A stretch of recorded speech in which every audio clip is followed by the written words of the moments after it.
Hey guys, today I'm going to be showing you a really quick and easy method of making sheet micarta like this and handle wrap micarta like this. My basic explanation of what micarta is, if you don't already know, is basically just where you get a sheet cloth material or paper material and then you cover it in fiberglass resin and then you press it onto something or wrap it around something, and when the resin hardens then it turns into a solid material that can be shaped with woodworking tools. This sheet micarta is really good for laminating onto the bottom of slingshots and projects like that, and last week I laminated some of it onto the hilt of a cast aluminium slingshot, and if you want to see that video there's going to be a link in the description down below. So first let me show you how to make some of the sheet micarta, and we're going to be starting off with just making some denim micarta. As the name suggests, the first thing which you're going to need is just going to be some denim from some old denim jeans. I cut up the denim jean material using some strong scissors into small manageable pieces which are all going to be the same size, and these are the pieces which I'm going to be laminating together using the resin. Remember that the size that you cut your pieces is going to be the size of the final piece of sheet material, and if you're going to be cutting large pieces you're going to need more resin. Eventually, once you've managed to cut up all of your pieces, when you stack them together they should look about something like this, and this is double the thickness of what I want my final piece of sheet denim micarta to look like. Now you need to prepare all of the things which you're going to be needing for when you're going to make the micarta, and you want to have all of this ready before you start to mix up the resin. So you're going to need some resin, the hardener, something to measure out the hardener, a jam jar to mix it all up in, some kitchen scales to accurately measure the weight of what the resin is, some G-clamps to clamp it all together, and also a vise. I'm going to be doing it over some newspaper, somewhere where I don't mind getting messy, and I've got old clothes on because you're probably going to get resin on some of your clothes. I'm also going to be using some rubber gloves over my hands so that I don't get the resin on my fingers. As well as that, I'm doing it over newspaper so that none of the resin can get on my bench. You also want to be doing this in a well ventilated area because there's going to be some fumes created by the resin and you don't want to be breathing all of them in. So first put on some rubber gloves, and now I'm going to be measuring out the hardener over my kitchen scales. I'm going to be measuring out 100 grams, and that's roughly 100 milliliters since the resin is about the same density as water. For a larger sheet material or a thicker sheet material you're obviously going to be needing more resin, but it's much better to have too much resin than too little resin. Once I've got roughly about 100 grams, I'm going to be adding my hardener, and I'm adding just under the amount of hardener which the company recommends for their resin, and for each different mix of resin it's going to be different, and it'll say on the packaging of where you got the resin from. I then thoroughly mix it up just using an old scrap piece of wood. From now on I'm going to be trying to work as quickly as possible, and I'm just taking each individual sheet of denim and laying it down onto the greaseproof paper which I've got below, and then covering it in the resin. I need to make sure that each piece is completely soaked all the way through because I don't want any pieces to not be covered. Now I'm just going to take the greaseproof paper from beneath the material and I'm going to fold it over the top, and then I'm going to keep on folding it until it encases the denim so that none of the resin will be able to flow out easily.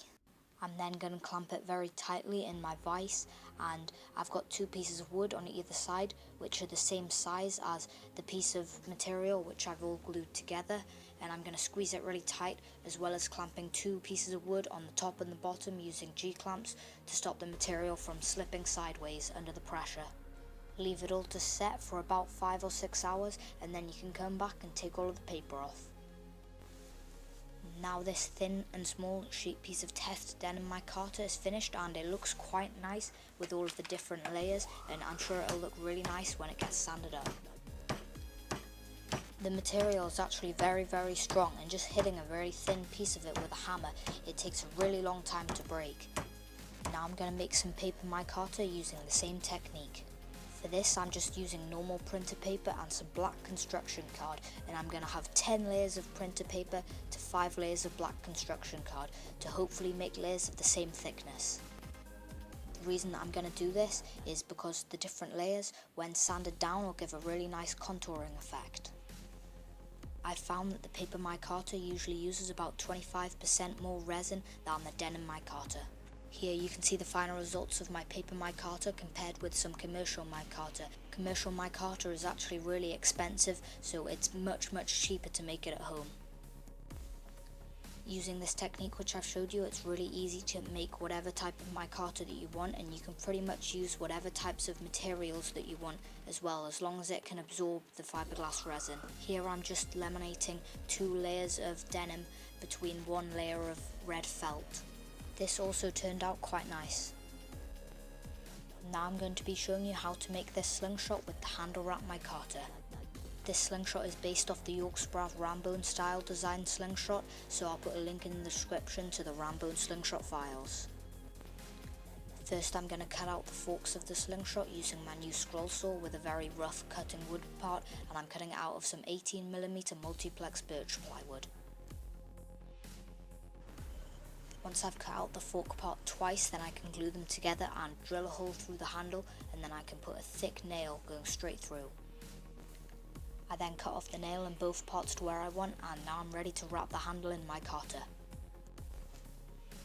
I've weighed out 150 grams of resin for this because I think that it's going to take a bit more.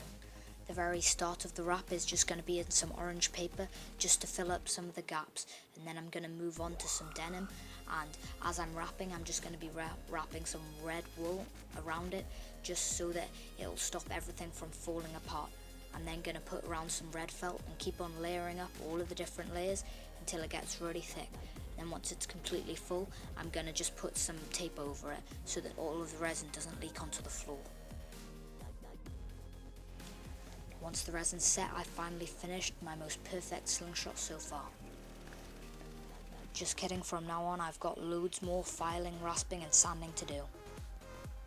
And I'm going to start it off by just using a really sharp half round rasp just to shape all of the micarta down to the shape of what a normal slingshot would be.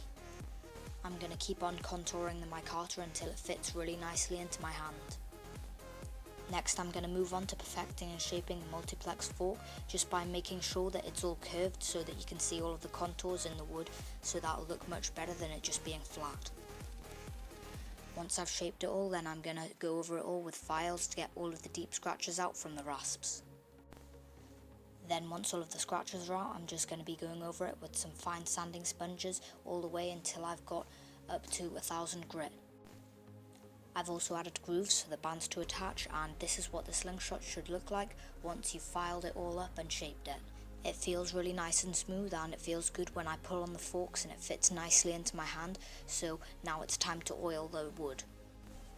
I've just used sunflower oil, but you can also use linseed oil or other natural oils. I've now added some double layered therabands to the slingshot, and I'm going to be firing some 20mm marbles. The slingshot feels really good in my hands when I fire it, and it's definitely very solid. Sorry that there's no outdoor shooting today, but it's really bad weather. So that's it for today. Thanks for watching, guys. I really hope that you've enjoyed this video, and if you have, you'll probably like some of the other videos on my channel, so go and check them out. Also, if you have any other suggestions for anything else that you want me to make in a future project, just send me a personal message.